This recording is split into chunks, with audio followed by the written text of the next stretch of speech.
오늘은 제가 경험한 중소기업과 해외 취업의 현실에 대해서 말씀을 드려보겠습니다. 사실 중소기업의 현실, 중소기업의 단점 이런 주제로 이미 영상이 되게 많더라고요. 그리고 주제도 다소 민감한 주제이기 때문에 제가 직접 경험한 중국 소재의 한국 중소기업을 기준으로 말씀드리겠습니다. 회사마다 상황이 다 다를 수 있다는 거는 당연히 감안을 하시고 보셔야 됩니다. 저 개인적으로는 저 전 직장 분들은 안 보셨으면 좋겠어요. 이 영상을. 해외에서 일하는 게 어떨지를 알기 위해서는 일단은 해외 소재 한국 기업이 왜 한국인을 신입으로 뽑는지에 대해서 이해를 하셔야 됩니다. 이게 좀 이상한 거예요. 회사가 해외에 있는데 한국인이 왜 필요하지? 저 같은 경우에는 중국에 있는 생산법인에도 있었고 중국에 있는 판매법인에도 있었어요. 생산법인과 같은 경우에는 중국에서 생산을 해서 해외로 수출하는 형태였고 판매법인과 같은 경우에는 한국에서 생산을 해서 중국에 판매를 하는 그런 형태였습니다. 그런데 이 두 가지 경우 모두 마찬가지로, 그리고 제가 봐온 해외 소재 다른 회사들 모두 마찬가지예요. 한국인을 뽑는 이유는 외국어 때문입니다. 더 정확히 얘기하면 해외로 파견 나와 있는 그 관리자들의 외국어 실력이 원어민급으로 능숙하지 못하기 때문입니다.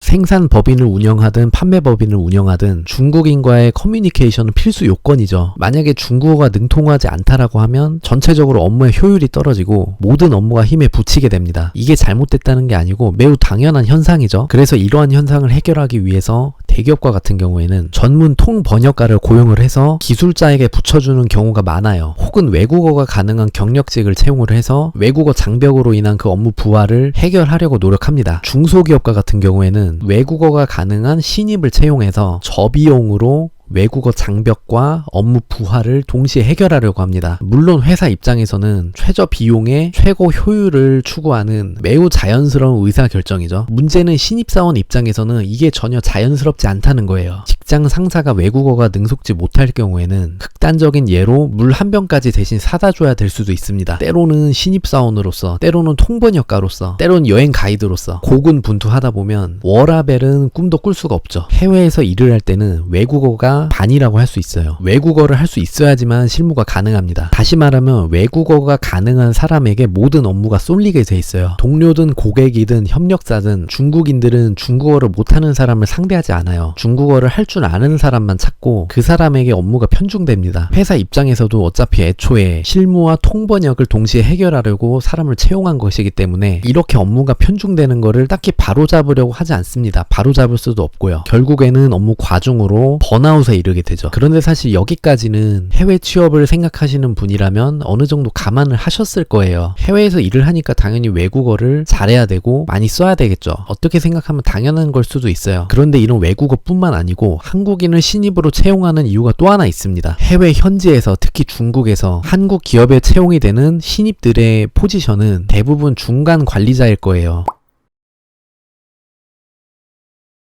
그게 영업이 될 수도 있고 마케팅이 될 수도 있고 생산 관리가 될 수도 있겠는데, 어쨌든 신입이 현지에서 채용이 된다라고 하면 문과생과 같은 경우에는 90% 이상이 중간 관리자의 포지션일 겁니다. 그리고 중간 관리자의 주요 임무는 본사와의 커뮤니케이션입니다. 다른 나라도 상황은 비슷할 거예요. 보통 중국 소재의 한국 기업의 경우에는 본사는 한국에 있는 경우가 많습니다. 다시 말하면 본사는 중국 법인 근무자랑 긴밀하게 소통을 하겠죠. 그런데 본사는 해외 법인과 긴밀하게 커뮤니케이션을 하고 싶어 하지만 외국인과 다이렉트로 커뮤니케이션 하는 거를 좋아하진 않아요. 그 표면적인 이유가 외국어 장벽 때문이라고는 말을 하는데 실상은 한국의 그 기업 문화랑 그 지역의 기업 문화가 맞지 않아서입니다. 특히 중국과 같은 경우에는 한국 기업 문화로서는 중국 시장을 이해하기가 되게 힘들어요. 중국에서 근무를 해보시면서 한국에 있는 본사와 커뮤니케이션을 해보신 분들은 대부분 동감하실 겁니다. 뭐가 어떻게 다르냐면, 예를 들어서 말씀드리면 한국의 기업 문화는 굉장히 수직적이고 좀 경직돼 있어요. 그리고 체계, 원칙, 똑부러짐 이런 거를 중시합니다. 반면에 중국은 생각과 행동이 자유롭고 융통성이 있는데 어떻게 보면 무질서해 보이고 답답할 때가 많이 있습니다. 한국 본사 입장에서는 중국의 일처리 방식이 이해가 안 되는 거 투성이고, 중국인들도 한국인들 일 처리하는 거 답답하다고 불평을 할 때가 많아요. 그렇기 때문에 한국 본사에서는 그 중국 법인에 있는 그 중국 직원이랑 다이렉트로 커뮤니케이션 하기보다는 아무래도 말도 잘 통하고 말도 잘 듣고 한국의 그런 기업 문화를 잘 이해하고 있는 한국인을 중간 관리자 포지션으로 배치를 해서 운용을 하는 경우가 많이 있습니다. 여기까지는 이해를 할 수 있어요. 당연히 두 나라 간의 간의 관행의 차이, 문화적 차이, 여러 차이가 존재를 하기 때문에 이 간극을 잘 조정해주는 사람이 필요를 하겠죠. 그런데 중소기업은 인건비 절감을 하기 위해서 중간 관리자를 신입으로 채용을 합니다. 그러니까 중간 관리자 포지션이 샌드위치처럼 중간에 끼어가지고 신입이 감당하기 벅찬 포지션이에요. 그 스트레스와 압박감, 업무적 난이도가 상당히 높습니다. 그 다음으로는 고용 안정성에 대해서 한번 말씀드려보겠습니다.